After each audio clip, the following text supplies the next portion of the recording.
സലിം മാലിക് തുടരുന്നുണ്ട്. സലിം, സ്കൂളിലെ പൊതുദർശനം അത് തുടരുകയാണല്ലേ? അനുജ, സ്കൂളിലെ പൊതുദർശനം ഇപ്പോഴും തുടരുകയാണ് എന്ന് മാത്രമല്ല, ഇവിടെ നാടകീയമായ പല രംഗങ്ങളും നമുക്ക് കാണാൻ കഴിയുന്നുണ്ട് എന്നുള്ളതാണ്. അവന്റെ അധ്യാപകർ നെഞ്ചുപൊട്ടിക്കരയുന്ന ദൃശ്യങ്ങളൊക്കെ ഇവിടെ നിന്നും പല വഴികളിൽ നിന്നായി കാണാൻ കഴിയുന്നുണ്ട്. ഒപ്പം തന്നെ ഒരു അധ്യാപിക, അവന്റെ പ്രിയപ്പെട്ട അധ്യാപികയാണെന്ന് തോന്നുന്നു, കരഞ്ഞൊടുവിൽ തളർന്നു വീഴുന്നതും ഇവിടെ നിന്ന് കാണാൻ കഴിയുന്ന കാഴ്ചയാണ്. അങ്ങനെ പല കാഴ്ചകൾ ഇവിടെ നിന്ന് കാണാൻ കഴിയുന്നു. നെഞ്ചുലയ്ക്കുന്ന കാഴ്ചകളാണ് ഇപ്പോഴും ഇവിടെ നിന്ന് കാണാൻ കഴിയുന്നത്. കഴിഞ്ഞ കുറേ സമയമായി, കുറേ നേരമായി ഇവിടെ തിങ്ങി നിറഞ്ഞു നിൽക്കുകയായിരുന്നു ആൾക്കൂട്ടം. ഏറ്റവും ഒടുവിൽ ഇപ്പോഴൊരല്പം ആള് ഇങ്ങനെ കുറഞ്ഞിട്ടുണ്ട്. ഏറ്റവും ഒടുവിലെ ആളുകൾക്കും കാണാൻ അവസരമൊരുക്കിയതിന് ശേഷം മാത്രമേ ഇവിടെ നിന്നും മടങ്ങൂ എന്നുള്ള ഈ പൊതുദർശനം അവസാനിപ്പിക്കൂ എന്നുള്ളതാണ് പറയുന്നത്. എന്തായാലും ഇപ്പോൾ പുതുതായി വരുന്ന ആളുകളോട് വീട്ടിലേക്ക് പോകാൻ ഇവിടുത്തെ പൊതുദർശനം ഉടൻ കഴിയും എന്നൊരു നിർദ്ദേശം കൂടി നൽകുന്നുണ്ട്. വലിയ വേദനയോടുകൂടിയാണ് ഇവിടെ ഓരോരുത്തരും മിഥുനെ ഓർമ്മിക്കുന്നത് എന്നുള്ളതാണ് നമുക്ക് കാണാൻ കഴിയുന്നത്. അങ്ങനെ വലിയ സങ്കടക്കടലിൽ ഇപ്പോഴും ഇവിടെ മനുഷ്യരിങ്ങനെ ഒഴുകി എത്തുന്നൊരു കാഴ്ച, അത് അങ്ങേയറ്റം വേദനയാണ്. കാരണം ഈ സ്കൂളിലേക്ക് ഒരു മാസം മുൻപ് കടന്നു വന്ന കുട്ടിയാണ്. അതിനു മുമ്പ് തന്നെ വളരെ വേഗത്തിൽ തന്നെ അവൻ ഈ നാട്ടുകാർക്ക് പ്രിയപ്പെട്ടവനായിരുന്നതാണ്. അമ്മേ, ഈ മിഥുനെ എങ്ങനെയാണ് അമ്മയ്ക്ക് അറിയുന്നത്? മിഥുന് എൻ്റെ മകൻ ഈ സ്കൂളിലാണ് പഠിപ്പിക്കുന്നത്. UP B.Ed കഴിഞ്ഞ് ഇവിടെ പഠിപ്പിക്കുകയാണ്. അപ്പം മിഥുനെ നമുക്ക് അറിയത്തില്ല, അവൻ 8ലാണ് പഠിക്കുന്നത്. അപ്പം ഇന്നലെ മെനിഞ്ഞാന്ന് ഈ മരണം അറിഞ്ഞപ്പോഴാണ് നമ്മൾ നമ്മുടെ സ്കൂളിൽ, അന്നേരം തന്നെ 8:45 9 മണി ആയപ്പോഴേ നമ്മൾ അറിഞ്ഞു. അപ്പോഴത്തേക്ക് നമുക്കൊരു ഷോക്കായിപ്പോയി. അതും നമ്മുടെ തേവലക്കര സ്കൂളെന്നൊക്കെ പറയുന്നത് ഇത്രയും നല്ലൊരു സ്കൂളെന്ന് പറഞ്ഞാൽ, ഞങ്ങളൊക്കെ പഠിച്ച സ്കൂള്, എൻ്റെ അച്ഛൻ പഠിപ്പിച്ച സ്കൂള്, ഞങ്ങൾ എല്ലാവരും ഇവിടെ പഠിച്ചു. ഇതേപോലെ ഒരു സ്കൂൾ നമ്മൾ കണ്ടു കിട്ടാനില്ല. അത്രയ്ക്കും നല്ല സ്കൂളായിരുന്നു. പക്ഷേ പിന്നെ 108 വർഷമായെന്നൊക്കെ പറയുമ്പോഴത്തേക്ക് ആ പഴയ കെട്ടിടമൊക്കെ കുറേയൊക്കെ ഒരു ഇതായി കാണും. പക്ഷേ ഇതിന്റെ അത് നമ്മുടെ ഒരു മകനെ പോലെ തന്നെ എന്ന് വെച്ചാൽ നമുക്ക് സഹിക്കാൻ പറ്റുന്നില്ല.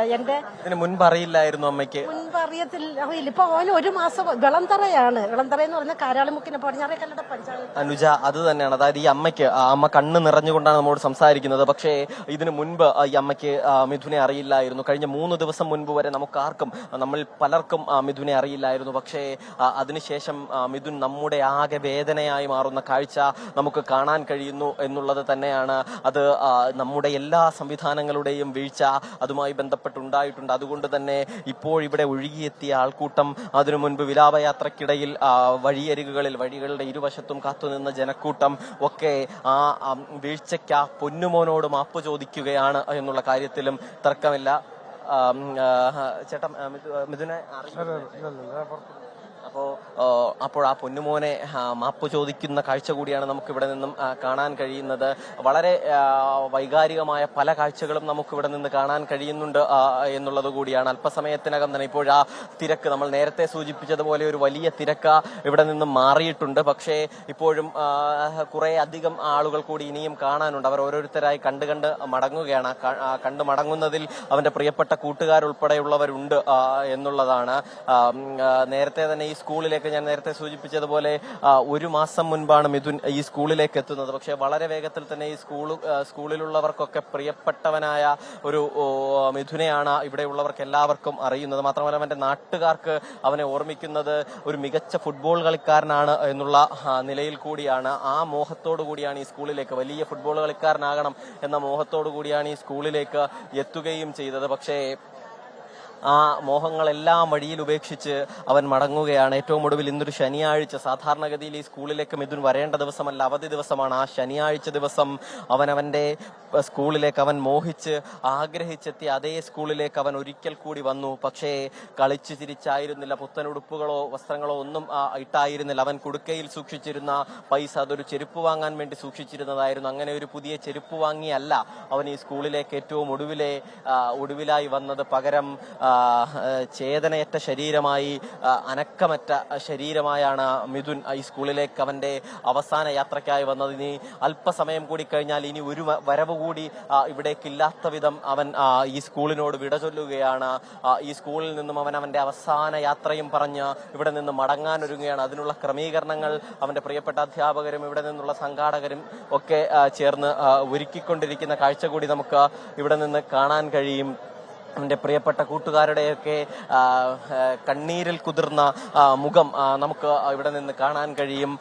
ഇനി എത്ര സമയം ഇവിടേക്ക് ഉണ്ടാകും, അവന് ഈ സ്കൂളിൽ ഇനി എത്ര സമയം കൂടി അവൻ ഇവിടെ ചെലവഴിക്കാൻ കഴിയും എന്നുള്ളതാണ്. അത് വളരെ കുറച്ച് സമയം മാത്രമാണ്. അവൻ 8ാം ക്ലാസ്സും 9ാം ക്ലാസ്സും 10ാം ക്ലാസ്സും ഈ സ്കൂളിൽ പഠിച്ച് വലിയ ഫുട്ബോൾ കളിക്കാരനായി പഠനത്തിൽ മിടുക്കനായൊക്കെ ഇവിടെ നിന്നും മടങ്ങണം എന്ന് കരുതിയിരുന്നതാണ്. അതിനുവേണ്ടിയാണ് ഇതേ സ്കൂളിൽ തന്നെ ഫുട്ബോളിന് വലിയ സാധ്യതകളുണ്ട് എന്നുകൂടി കണ്ടാണ് ഇതേ സ്കൂളിൽ തന്നെ അവൻ പഠനത്തിനായി തിരഞ്ഞെടുത്തത്. പക്ഷേ എല്ലാം വഴിയിൽ ഉപേക്ഷിച്ച്, എല്ലാം പാതിയിൽ ഉപേക്ഷിച്ച് അവന്റെ പ്രിയപ്പെട്ട സ്കൂളിനെ വിട്ട്, അവന്റെ പ്രിയപ്പെട്ട കൂട്ടുകാരെ വിട്ട്, അവന്റെ പ്രിയപ്പെട്ട ഓരോരുത്തരെയും വിട്ട് മിഥുൻ മടങ്ങാനൊരുങ്ങുകയാണ്. ഈ സ്കൂളിൽ നിന്ന് അല്പസമയത്തിനകം തന്നെ ഇവിടെ നിന്നും വീട്ടിലേക്ക് എത്തിക്കും. വീട്ടിലേക്ക് എത്തിച്ചതിന് ശേഷം പിന്നാലെ മറ്റ് നടപടിക്രമങ്ങളൊക്കെ പൂർത്തീകരിച്ച് വീട്ടിലെ പൊതുദർശനത്തിനും ശേഷം വൈകുന്നേരം 4 മണിയോടുകൂടി നിലവിൽ ഈ ചടങ്ങുകൾ അവസാനിപ്പിക്കും എന്നുള്ളതാണ് നമുക്ക് ലഭിക്കുന്ന വിവരം. അനുജ.